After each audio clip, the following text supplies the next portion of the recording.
राधे राधे भक्तों, वैसाख के महीने में पीपल पथवारी की कहानी ज़रूर सुननी चाहिए। जब हम वैसाख नहाते हैं तो उसके बाद में पीपल पथवारी को सींचते हैं, तुलसी को सींचते हैं। तो उनके बाद हमें वैसाख के महीने में पीपल पथवारी तुलसी, वैसाख के महीने की कहानी, बांदरी की कहानी, ये सभी सुननी चाहिए। तो आज मैं आपको पीपल पथवारी की कहानी सुनाने जा रही हूँ। एक गुजरी थी, उसने अपनी बहू से कहा कि तू दूध दही बेच कर आ। वह बहू रोज़ दूध दही बेचने जाती। वैसाख का महीना आया, वहाँ पर सभी औरतें पीपल सींचने जाती थी। तो वह भी बैठ गई और औरतों से पूछने लगी कि तुम क्या कर रही हो। तो औरतें बोलने लगी कि हम तो पीपल और पथवारी सींच रहे हैं। तो उसने पूछा इससे क्या होता है। औरतों ने जवाब दिया कि इसके करने से अंधन मिलता है और 12 वर्षों से बिछड़ा हुआ पति मिलता है। तो उस गुजरी ने कहा कि तुम तो पानी से सींचती हो, मैं तो दूध दही से सींचूंगी। और बेचने के दूध दही से पथवारी और पीपल सींच कर आ जाती। उसकी सास रोज़ कहती कि तू दूध दही बेच कर आती है तो पैसे ला कर दे।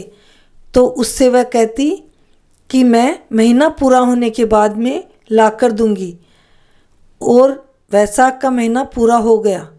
पूनम के दिन गुजरी की बहू पीपल पथवारी के पास धरना देकर बैठ गई।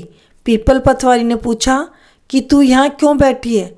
उसने कहा मेरी सास दूध दही के पैसे मांग रही है, मैं पैसे कहाँ से लाऊं।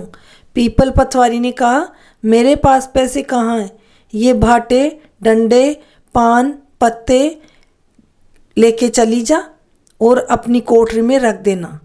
जब सास पूछी कि बहू ले आई पैसे, तो गुजरी ने कहा मैंने पैसे कोठरी में रख दिए हैं। तब सास ने कोठरी खोल के देखी तो सास देखती रह गई। उसमें हीरे मोती जगमगा रहे थे। पत्तों का धन हो गया। सास बोली कि बहू इतना पैसा कहाँ से लाई। तो बहू ने आकर देखा कि बहुत धन पड़ा है।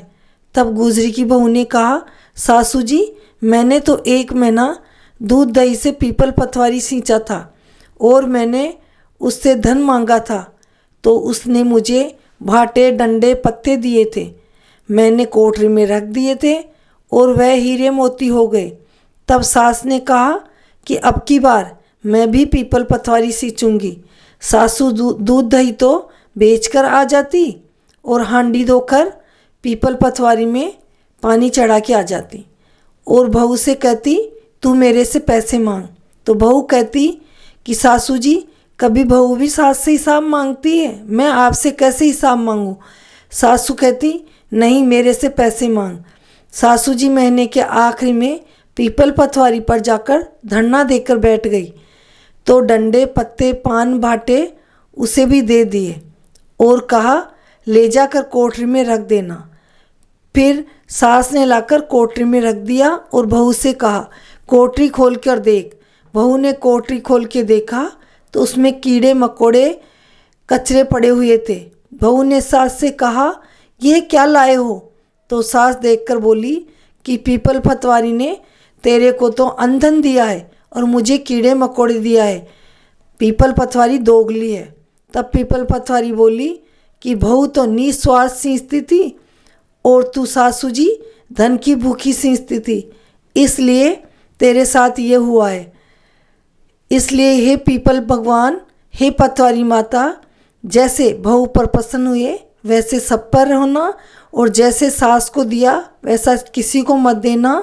ये कहानी कहने वाले को, सुनने वाले को, हुंकारा भरने वाले को, सबको देना और सबके घर में सुख शांति करना, धन धान्य की वृद्धि करना और सबको माता आशीर्वाद देना।